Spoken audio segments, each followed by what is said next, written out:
No te tautahi mana wiorau iwa tekau mawha, te tunga whakamutunga o Te Matatini ki tēnei takiwā. It was hāwera.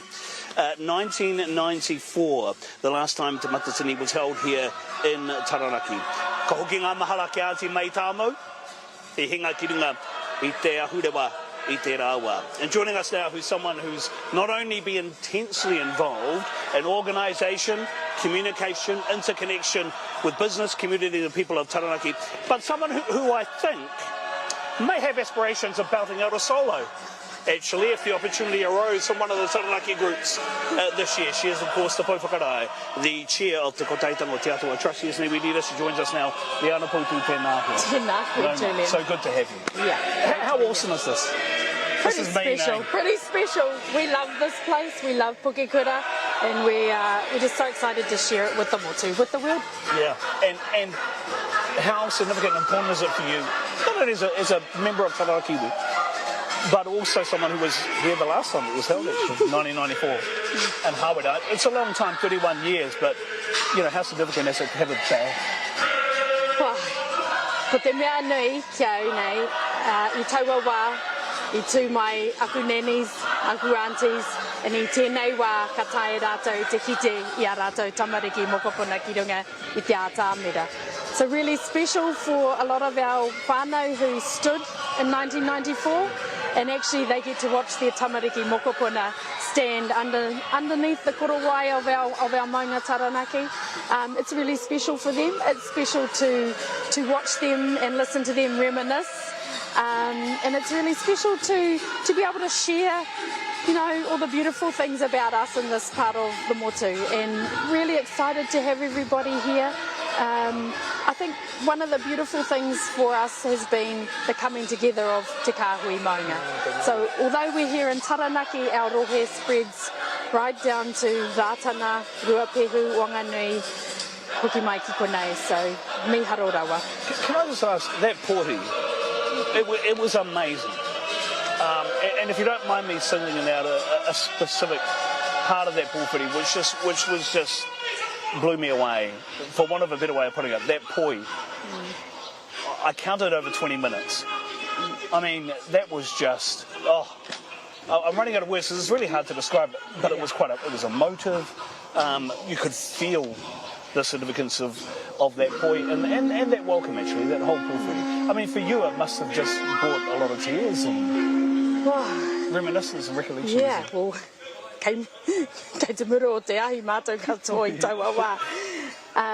Engari, ko te timatanga pai o tō mātou nei whakaritenga, ko te haerenga mai o te Māori, me te haerenga o te Māori ki ia tō pito o tō mātou nei rohi, kia whakapotahi a ia tātou. So the most beautiful thing to set a beautiful foundation for us was the way that the Māori came into our roe and travelled throughout. And so the poi, he taonga no ngā tupuna tira, and lots of people see the poi and they understand it as a symbol of peace, but it's also a symbol of resistance. And e hoki aku mahara ki oku tupuna. You know, nā rātou I mahi te poi manu, hei tohu ki te kāwanatanga I taua wā, kei konei tonu, kāre mātou I mate. And so, while people see the poi and they see that whole symbol of peace, it's also about resistance. And I think the travelling of the Māori enabled us to build the kōrero for this particular poi. And so it talks about all of the poropiti in our rohe. It talks about all of our kōrero. It talks about all of our maunga. It talks about all of our waka. And so it was a beautiful way to travel the Māori, but also build that kōrero as we went through and prepared. Can I mention another significant moment? There was an MC who was known to say the names of all the rōpū kapahaka now and then, and I heard Luca Broughton give it a very good go this morning. But e tika ana hoki ke whakahuahua I ngā kapa to say the names of the 55 groups in the pōwhiri. Pai. O nei kore o tātou nei kapa, kore kau te Matatini. So without our groups, we wouldn't have Te Matatini. Yeah, beautiful. So ka tika me tuku mihi ki ia kapa ko eke ki tēnei o ngā taumata. Can I also thank you for your information and communication? You have been ardent and strident in letting us know, even those that travel from the north, getting to Tongaporo too, because we knew there were roadworks. Thank you for the information. So that's been amazing. What's it like been working with the community? And I'm not just talking Māori community here, with the wider Taranaki community and readiness. What have they been saying?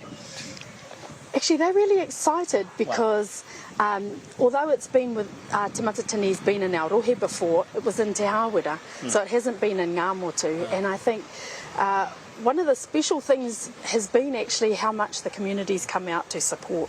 So we've held business preparedness hui webinar with our local hapori to say, actually, you know, this is a big deal. You need to make sure you're stocked up, you're staffed up, all of those things. And so, you know, korite katoa.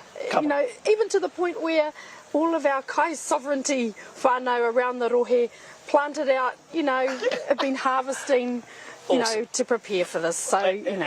And on behalf of the rest of us, we can feel the readiness as well. Final question, it's an easy one. Who's going to win, Liana Poutu? Well, you know, I haven't seen any of the groups yet. No, come on. But, you were just talking about the poro pitches. Kei roto I te rohe o te Kāhui Maunga, so kare kore he ropu no te Kāhui Maunga. Pai tērā whakauti. E te tuene tēnā koe. Thank you for having us. And thank you for allowing us to have this interview with you. No maira. Tēnā koe, Julian.